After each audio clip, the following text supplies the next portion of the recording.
Good afternoon.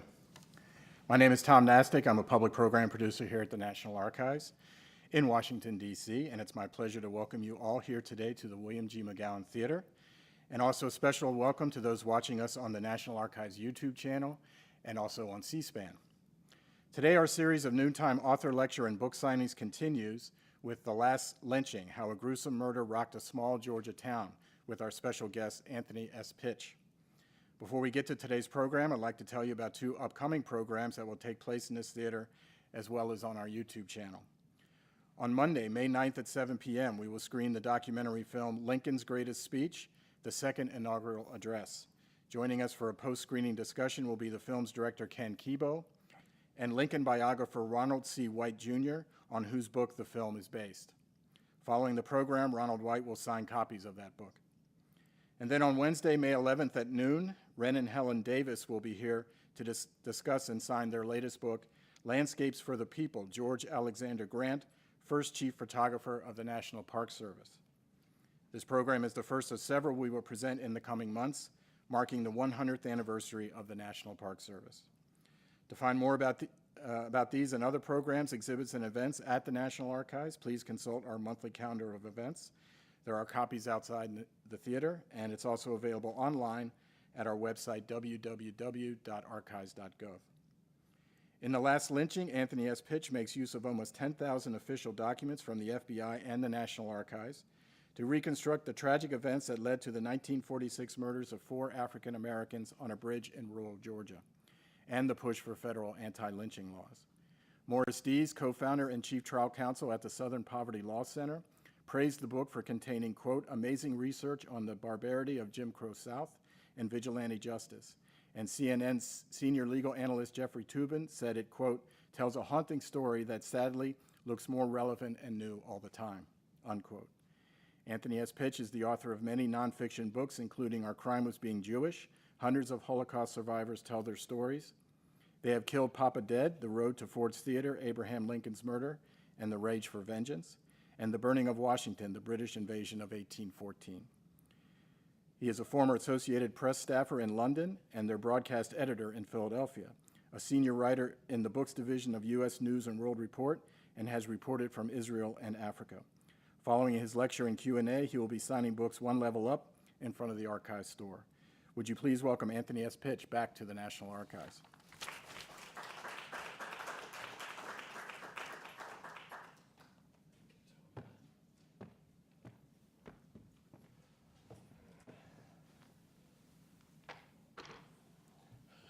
Well, good. Hello, everybody. I'm glad to see you managed to take time off to come and hear this. I have concentrated on American history in my last 5 books, and they all have to do with catastrophe. That's what I'm attracted to. I still think in the closing years of my life that my book, They Have Killed Papa Dead, is the best ever written on Lincoln's assassination. I sometimes read it and wonder if I wrote it. But at this age, I have no reason to project false modesty or to brag. This book, I had wanted to write about a lynching since 1998. And I couldn't find a lynching that had documentary evidence to back it up. I found one in Salisbury, Maryland that interested me, but all the court records had been destroyed, so there was nothing to write about, nothing to research. Eventually, I found this lynching, and it struck me as different in many respects. First of all, it was a mass lynching for victims. And secondly, one of the victims was a World War II veteran. And that shocked me. I wondered how on earth they could do this to a veteran of World War II so soon after the war. So I set about it 6 years ago, and there was so much material to go through, as you've heard, 10,000 documents, mostly under the Freedom of Information Act from the FBI and the National Archives. And I have not wanted to solve it. In fact, I don't. But I wanted to portray it because in order to appreciate American history, you have to see it warts and all.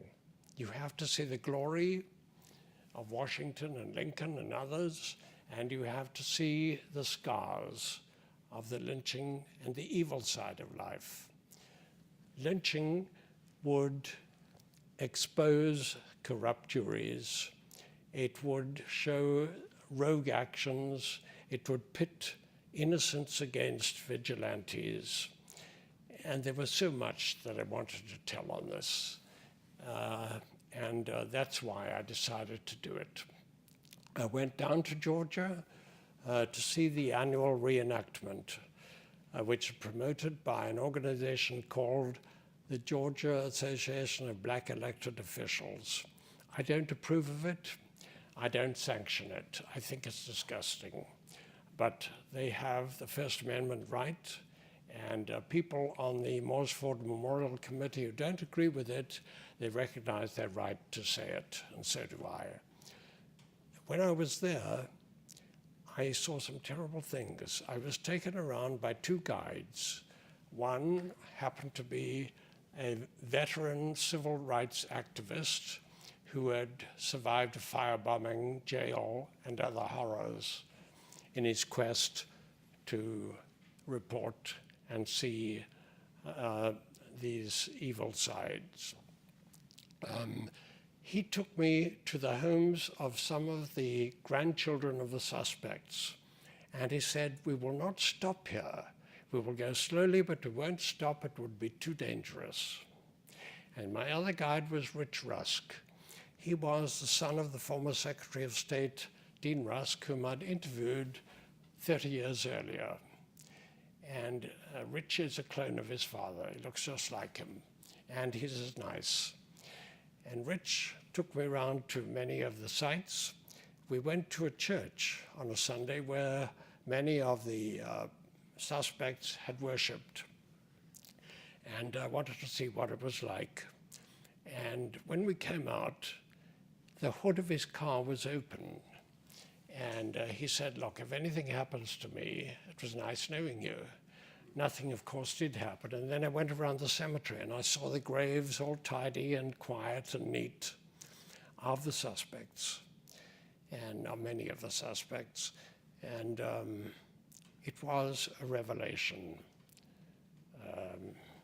Now, to write about lynching, I had to be faithful to what I found and what I reported.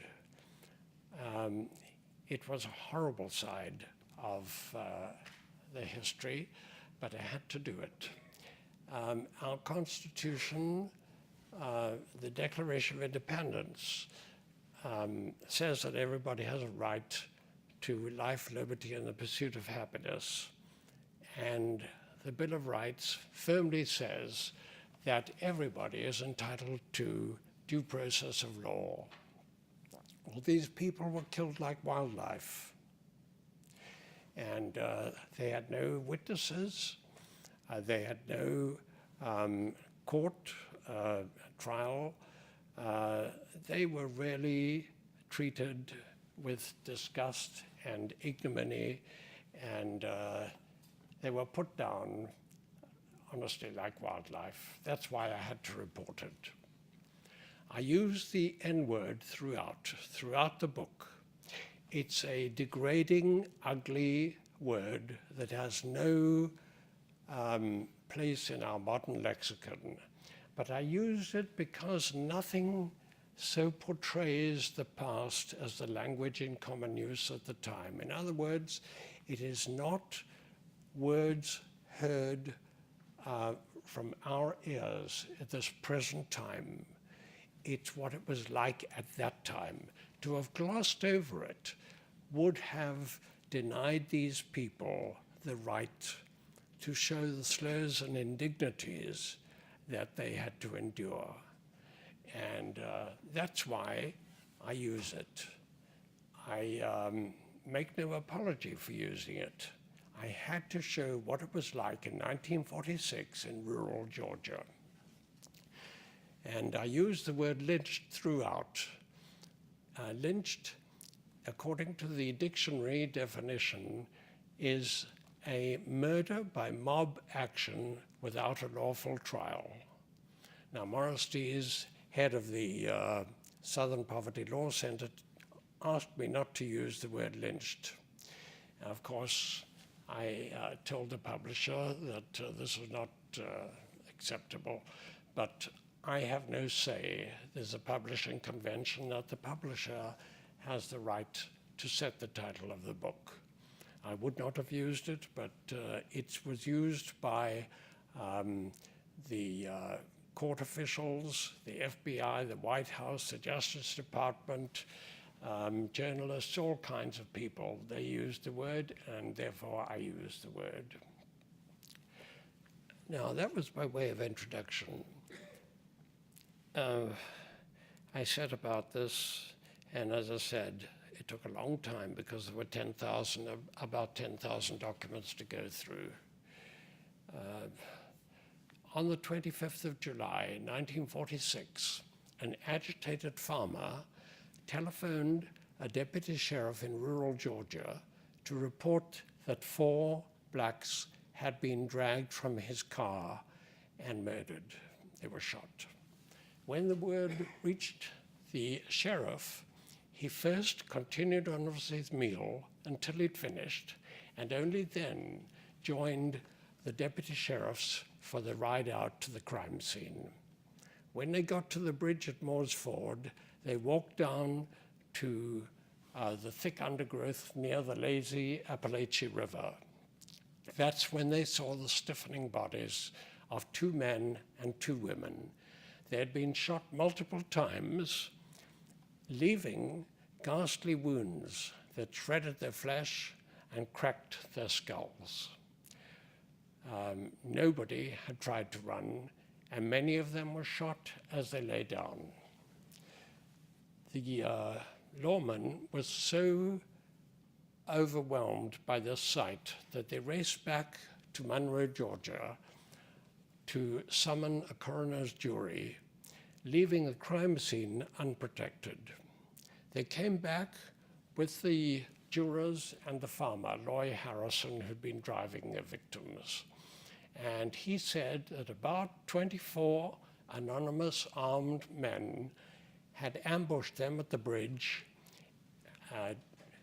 dragged out the victims and shot them. And when he told the mother of George and Dorothy that their children had been shot dead, she slumped down in a faint. Now, about 35 men, women, and children came forward to gawk at the carnage, and nobody told them to back off. The farmer, Loy Harrison, identified the victims, starting with Roger Malcolm, whom he'd bailed out of jail just over a quarter of an hour earlier. He said Roger had agreed to work on his farm, and he was taking them all back to their home. He then identified Roger's wife, Dorothy, her brother, George Dorsey, and his wife, May. All were in their 20s.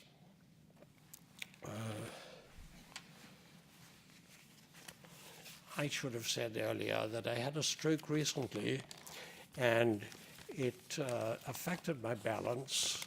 That's why I walk with a cane. And it affected also my hearing. I'm hard of hearing, and my short-term memory. So when later you ask questions with a microphone in front of you, I probably won't hear, and there'll be somebody in front here to tell me what you asked. But I beg your indulgence on that. I never used to have notes. I hate having notes at a speech, but I have no choice now.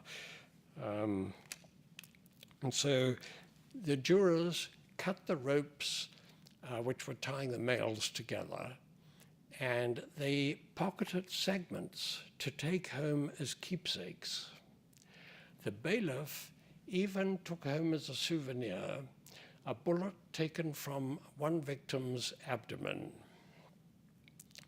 And Rogers, the rope around his neck had been tied so tightly that when it was cut off, the impression was left on his torn skin. Much of his face had been shot off.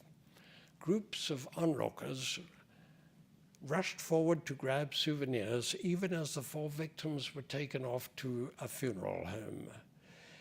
And in the days to come, many more people would stop by looking for mementos, even prying loose bullets which were embedded in tree trunks.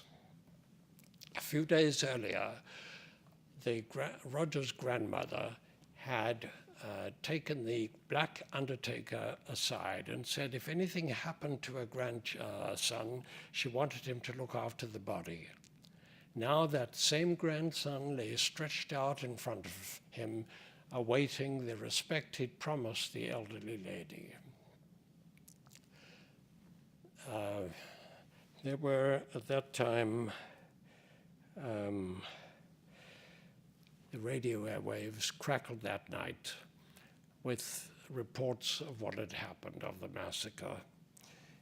And it was, they said that these unknown people had ambushed their car at a bridge at sunset in the Georgia boonies. It was taut and rapid, the kind of copy that radio thrived on. I know because decades ago, I was the Associated Press broadcast editor in Philadelphia, and that's what they like. But they'd rushed to broadcast this account of their scoop without checking. And if they had checked, they would have found out that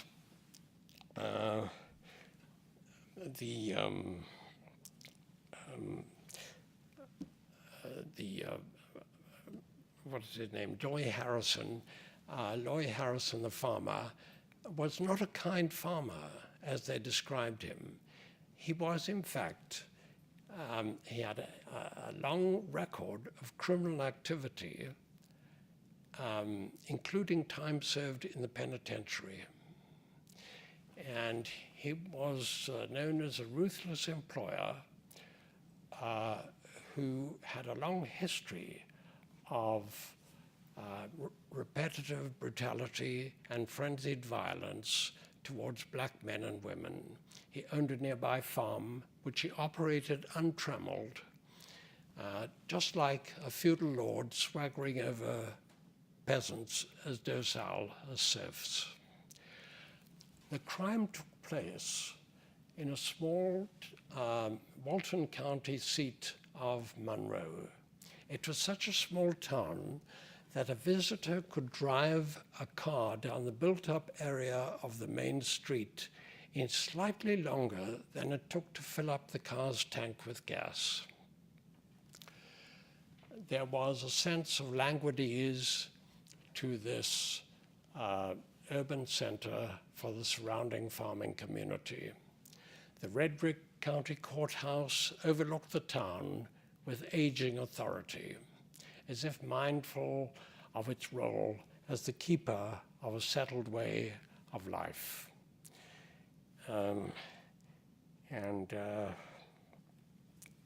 From its front grounds rose the statue of a Confederate soldier in memory of those who'd fought in defense of the South in the Civil War, a conflict that was still known to locals as the War of Northern Aggression. Evidence later compiled by the investigators showed that most of the suspects must have come from Hestertown, a neighborhood 7 miles southeast of the center of town. Hestertown was so named because many people were descended from or related to a family called Hester. Many of them were illiterate, and Hestertown, the people who lived there, were not only illiterate, but they owned farms that had patches of vegetables, small acreages of cotton, and a few dairy herd. And marriage between those who were closely related to one another was not uncommon. Hestertown had evolved into a neighborhood that was clannish in turf, and it was a bastion of rigidly uniform outlook. That was where Roger Malcolm had stabbed a white man in Hestertown. But it had a darker side to it. There was an observer who said they treated their farm hands and household staff like horses and mules. They were ardent churchgoers, and they found no contradiction in worshipping at churches that preached a creed of goodwill to all races while they believed in white dominance. Now, the stabbing took place 3 days before Georgians went to vote in a primary election statewide for governor. And the state was boiling over with racist rants. It was only recently that the Supreme Court had lifted the ban on black voters. As a result, a former governor, Eugene Talmadge, who was now running for a fourth non-consecutive term, stiffened his resistance, and he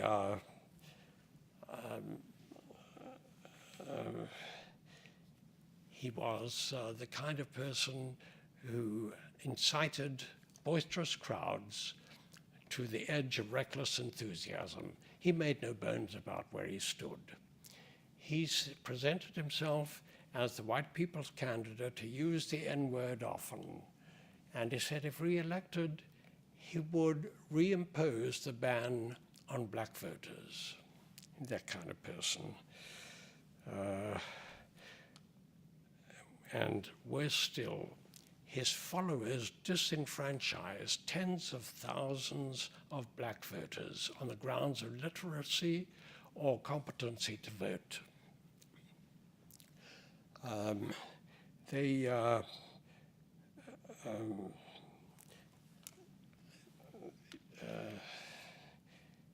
These people,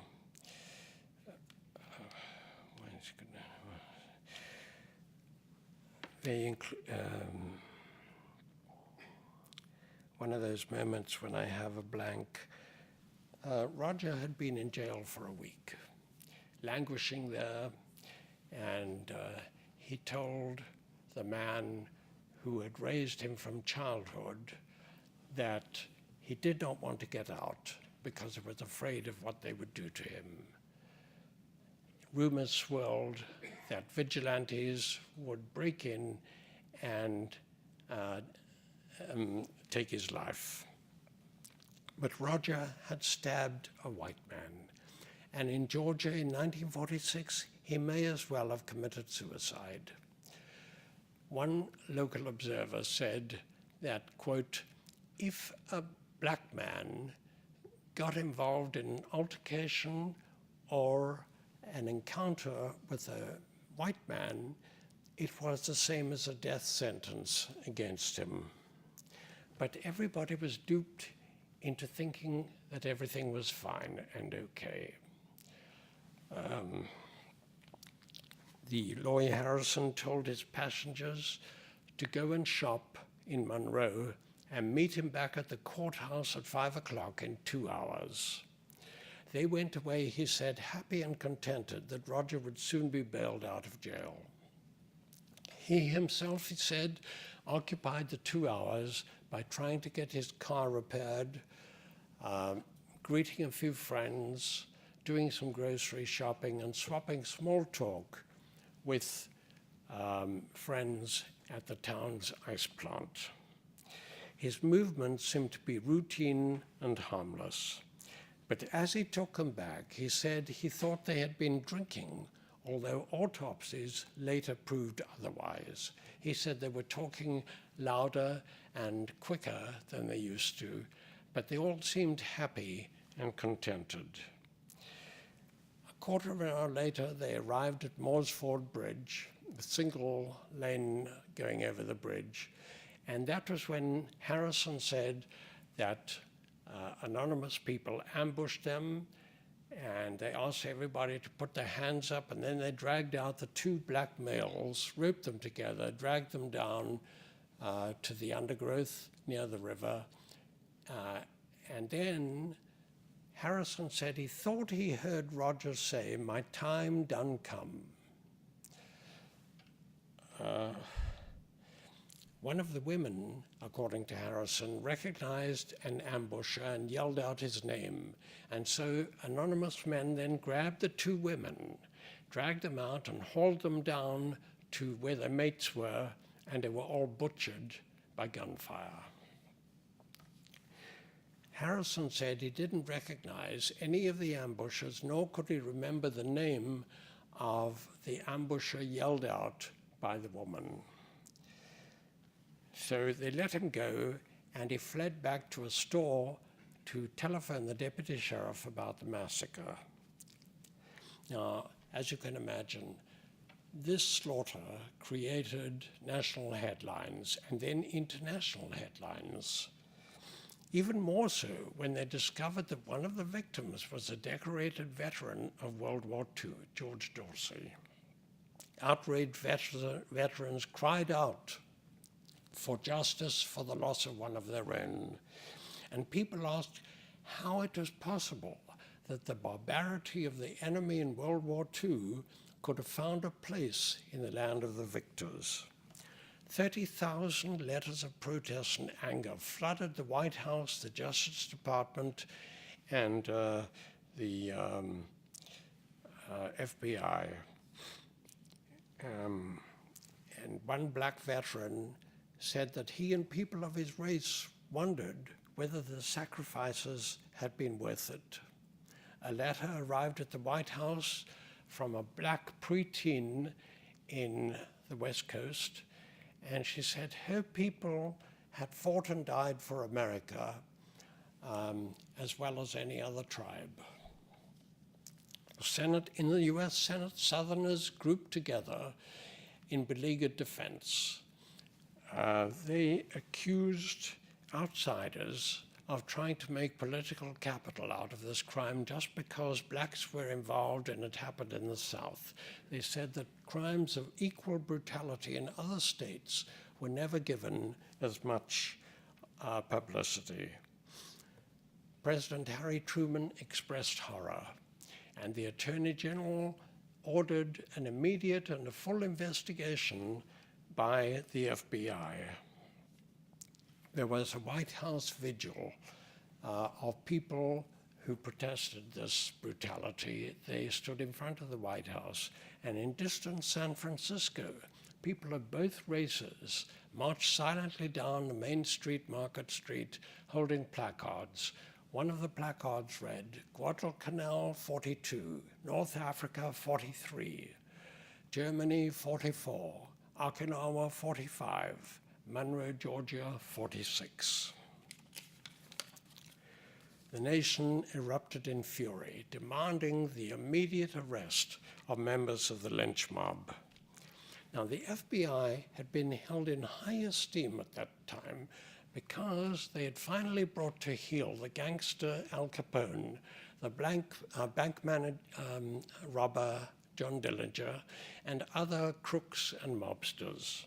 But in this case, they endured shame and disgust because of the clumsy ineptness of the lead FBI investigator. J. Edgar Hoover, director of the FBI, demoted that man, sending him to another state at a reduced salary for not obeying orders. And of course, the man immediately handed in his revolver and resigned.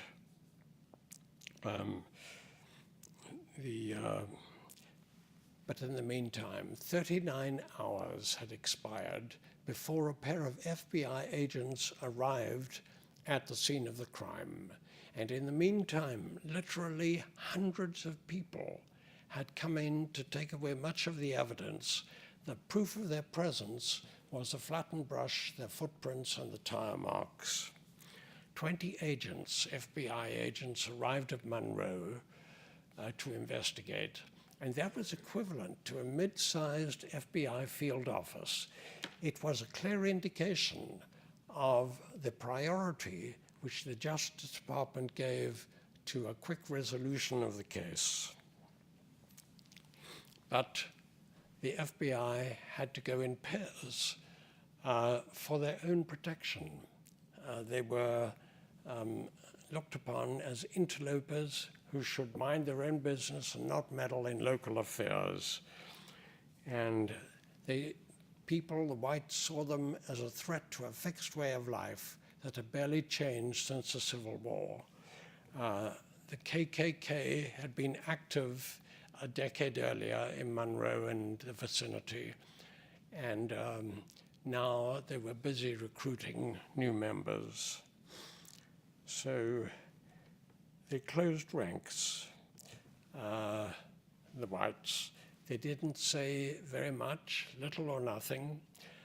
A white justice of the peace actually told the FBI that he hoped it would not be solved because, he said in his words, this is a deterrent to uppity blacks, unquote.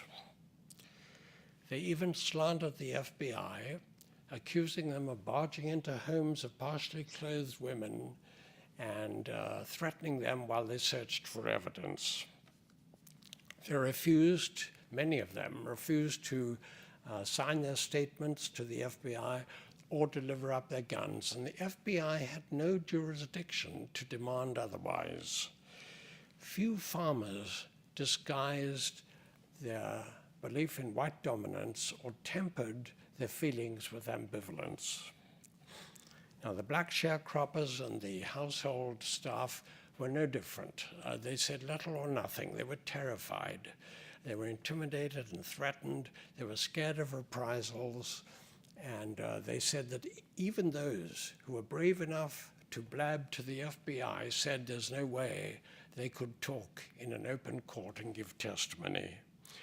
The FBI spent grueling hours on this, but there was so much intimidation and threats that it was not surprising that Talmadge was elected and they couldn't make a breakthrough.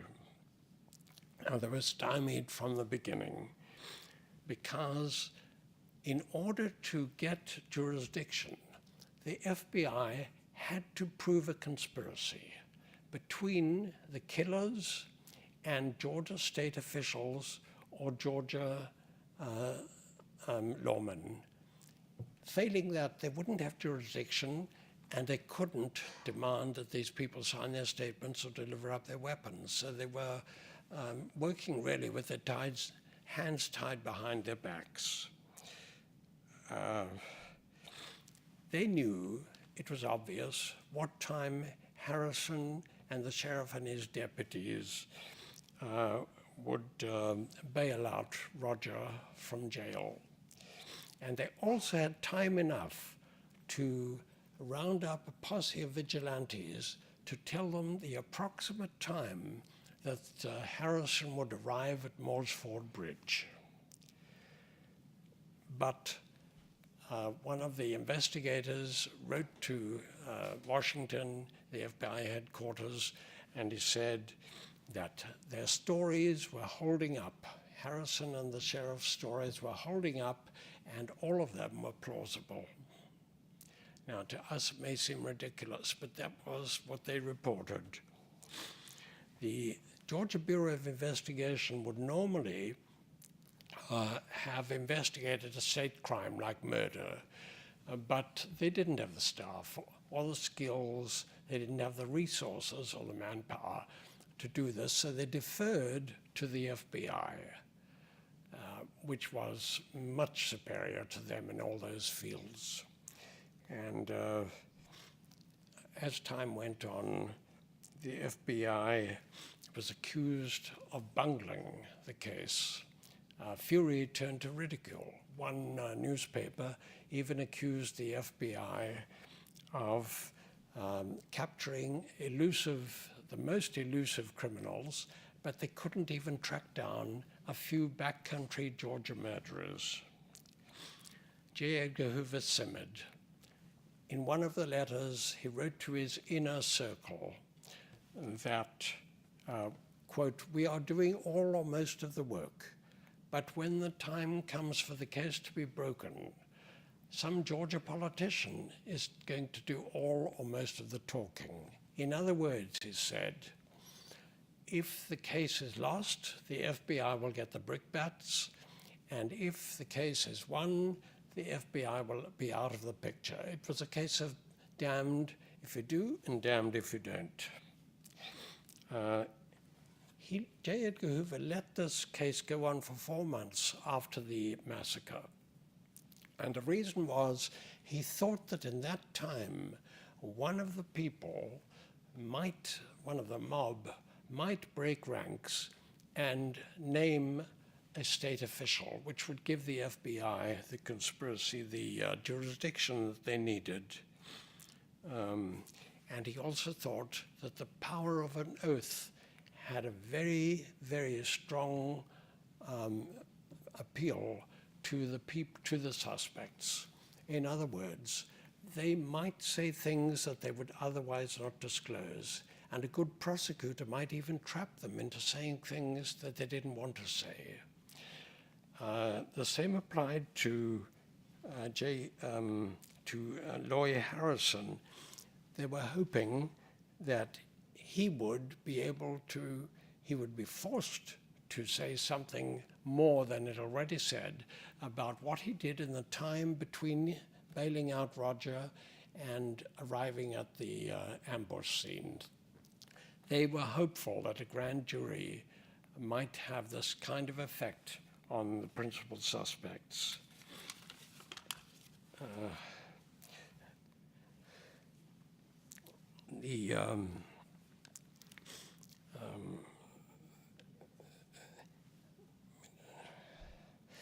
What is his name? Harrison admitted stopping by at the ice plant to talk to friends there. But he denied talking to James Werner or knowing him. James Werner was an out-and-out arch white supremacist. He was a former Army Air Corps marksman who thought nothing of firing a shotgun and other weapons in the directions of blacks or shouting at them not to vote. In other words, keeping them away from the polls. And Harrison absolutely denied that he talked to this man. The Attorney General then wrote a letter to J. Edgar Hoover, and he said, "Dear Edgar, don't you think that our presence in Monroe should continue until we find out if, somebody can implicate the state officials?"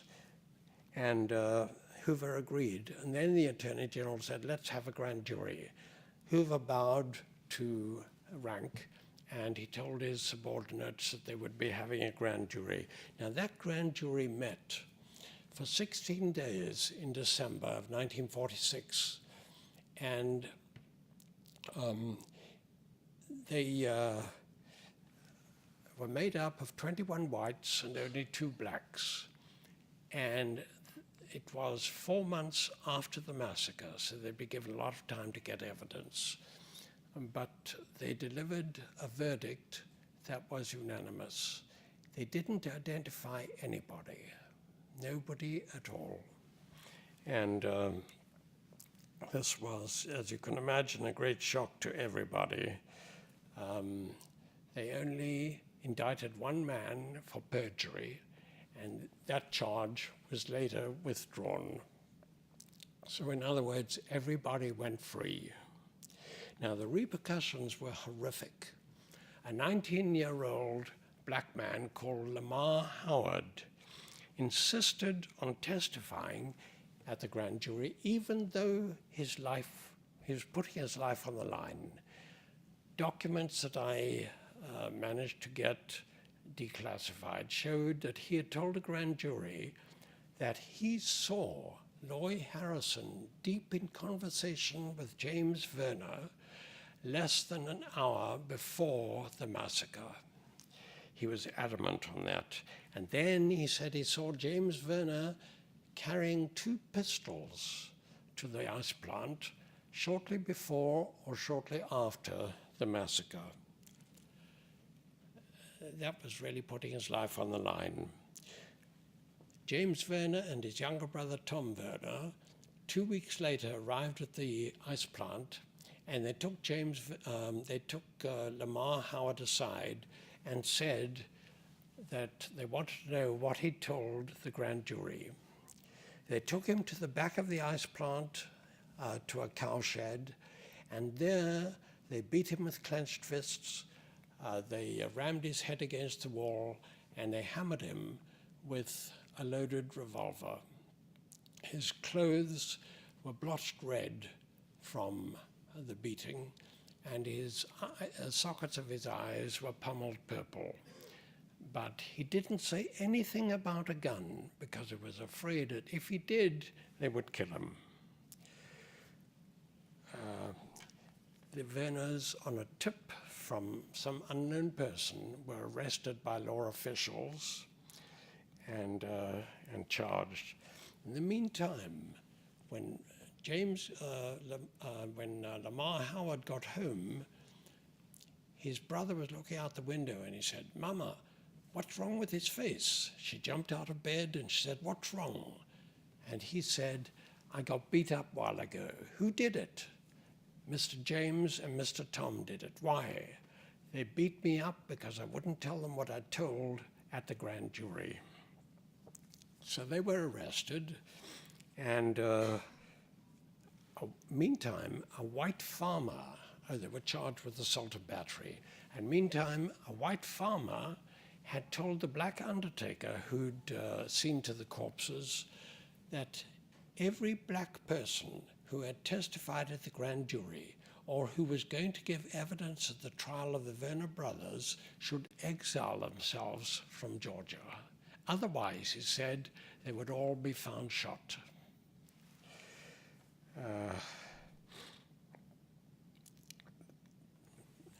When the case appeared in court, Tom Werner was found not guilty. James Werner told the court that he had beaten up Lamar Howard because Lamar had run him off the road with his car, and the jury believed him, and he was acquitted. The Attorney General, the State Solicitor General said that this was a bad jury because many of the people on it were members of the Hestertown community. There was nothing you could do about that. You can't deny everybody a seat on the jury. And the Atlanta Daily World, which was a preeminent amongst black newspapers crusading for civil rights, said that the jury returned their verdict only because of the race of Lamar Howard. That year, later that year, Tom Werner died in a car crash, and James Werner was murdered 5 years later. Now, when this appeared, I filed a court action demanding the transcripts of the grand jury because the people who testified there and what they said would be crucial to my book. I couldn't do it myself, but I was very lucky. A lawyer, Joe Bell, from Bell, Shivas and Fasolo of Rockaway, New Jersey, he came forward and offered to represent me pro bono, free of charge. He had 3 assistants, and they all worked without demanding payment at all. I had befriended Joe many years earlier when he came on one of my Lincoln assassination tours. A very, very good man. They filed a great brief, and it seemed that we had a good chance of succeeding because the lead investigator wrote immediately after the grand jury dissolved, he wrote to Washington saying that he understood transcripts of the testimony at the grand jury were being sent to Washington. Now, when the case got to court, the district court in Georgia, the U.S. attorney said that he didn't know of any transcripts existing. He said that even if they did, things of that age certainly didn't survive. And the judge appeared to agree, because there was nothing in the court, before the court, that would indicate that the grand jury transcripts existed. You see, the pivotal wording of the lead investigator in his letter to Washington was, "I understand transcripts have been sent to Washington. I understand." In other words, he wasn't sure. And I know that they couldn't have survived in Atlanta because I found a letter that was misfiled. And it said that this letter was written 1991. It said that everything to do with the Moores Ford massacre had been destroyed in Atlanta. Now, I buy that, but I don't buy the fact that they say that the transcripts don't exist in Washington or elsewhere. And so that's where we stand today, waiting for the Justice Department to reply to my lawyers to find out if the transcripts are anywhere within the federal government in another place. Times have changed, very much so. The Moores Ford Memorial Committee was created by people of both races, and they laid plaques beside or near the graves of the 4 victims. Each of them read, "May your suffering be redeemed by," I can't remember the wording of that, "brotherly love. May your suffering be redeemed by brotherly love." They raised funds to endow scholarships in memory of the Dorseys and Malcolms. And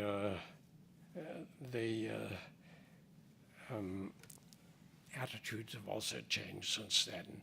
Nowadays, law enforcement officials link arms with others who are crossing the bridge in memory of those who have fallen. They're on the honorary board of the Moores Ford Local Committee, and they block major intersections, allowing participants in the annual reenactment to go forward. Now, I'll close with this one. 53 years after the massacre, a yellow biplane flew high over the grave of George Dorsey, the decorated veteran of World War II, in memory, in tribute to this veteran. This would have been unthinkable, the stuff of dreams in 1946. And the mourners sang, what is that word?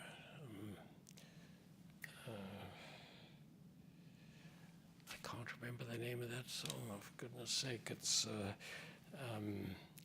you know, the one where you sing in memory of somebody who's fallen. Anyway, they sang that, and then the soldiers presented a folded flag to a nephew. And they, in other words, they paid homage to this great man. And George Dorsey's sister-in-law was a lady called Ruby. And she said, she was incredulous when she said this. She said, "I never, ever thought it would happen. Thank the Lord, I lived to see it." Thank you. Time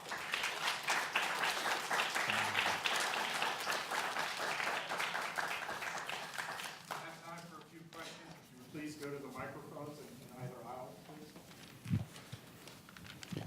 So I have a question over here on your right.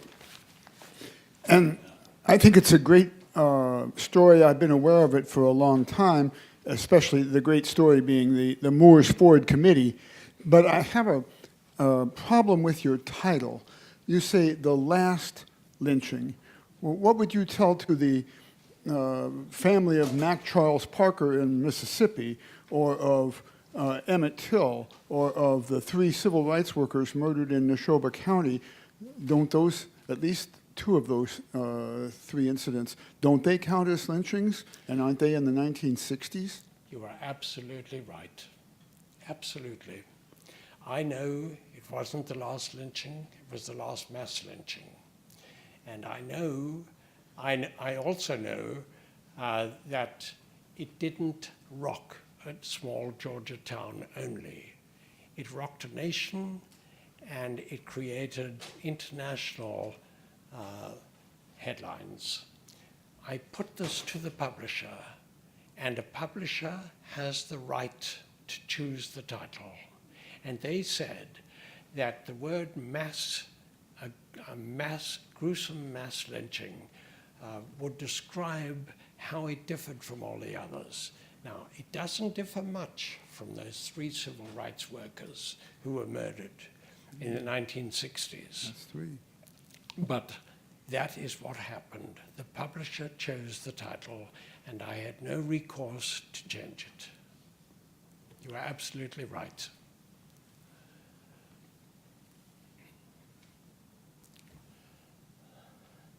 Nobody else? There must be.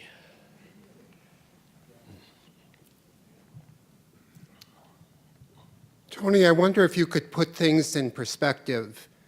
Being a native of England, can you think of anything in England that would approach American lynchings first? And for the 1946 lynching, how unique was it? I remember at the Arena Theater saying the tallest tree, and I believe there was a reference to this specific lynching. Had lynching died out in the United States by the post-World War II period? Good question, Rod. Lynching had diminished, but it didn't die out. It was only recently that a black man was dragged behind a truck in Texas. So it's still going on. Now, to find an analogy in England, I mean, I was a schoolboy in the 1950s, and I remember very clearly the Moores, I was going to say Moores Ford Bridge, the killings on the Moors. It was horrific. They tortured children and killed them. And those people, well, one of them was, actually I think both are dead now. They were imprisoned. They didn't carry out the death penalty there. But I honestly don't think that anything approximates what black people went through in lynching. You know, I cite in the preface a debate in 2005 amongst people in the United States Senate, and John Kerry was then a senator. He thought, he said, that lynching was just putting a rope around somebody's neck and raising them up on a tree. But he said, truthfully, that it involves people going there for sport. They used to take children to look at this. And they would take away, like this case, they would take away trophies of ears or fingers, things like that, put them in formaldehyde, and those were trophies. So I don't think anything in England approximates that, but death is death. I mean, but lynching is still going on. Yeah. No, Tony, I understand how sacrosanct the National Archives regards grand jury testimony, regards income tax returns, and I realize that occasionally a judge will open a grand jury transcript. I think something like that happened with the Rosenbergs. Why do you think that if a transcript could be found in Washington pursuant to your request, there would be possibility of it being opened? I think age would have something to do with it, requiring them to be opened. You can demand that the secrecy of a grand jury is breached for the public interest, and that's what we would cite. There's no question that grand jury testimony is secretive because it protects everybody. But in this case, it happened so long ago that I'm quite convinced if we could lay our fingers on the transcripts, that it would definitely be revealed. They would allow me to see them. I'm absolutely sure of that. But the thing is to find them. I don't think that they were destroyed. I know that J. Edgar Hoover's private secretary, Helen Gandy, destroyed a lot of his personal papers after Hoover died in 1972. It's possible that the grand jury testimony was destroyed, but I don't think that would compromise the FBI. They did a superlative job of what they had. I don't think it would. I think that rather those files destroyed by Helen Gandy must have involved sexual things to do with people in high office that Hoover could use as blackmail against them. But I don't think that the grand jury in this case has anything to do with that. Yeah. Well, if there are no more questions, thank you, Anthony. Thank you very much.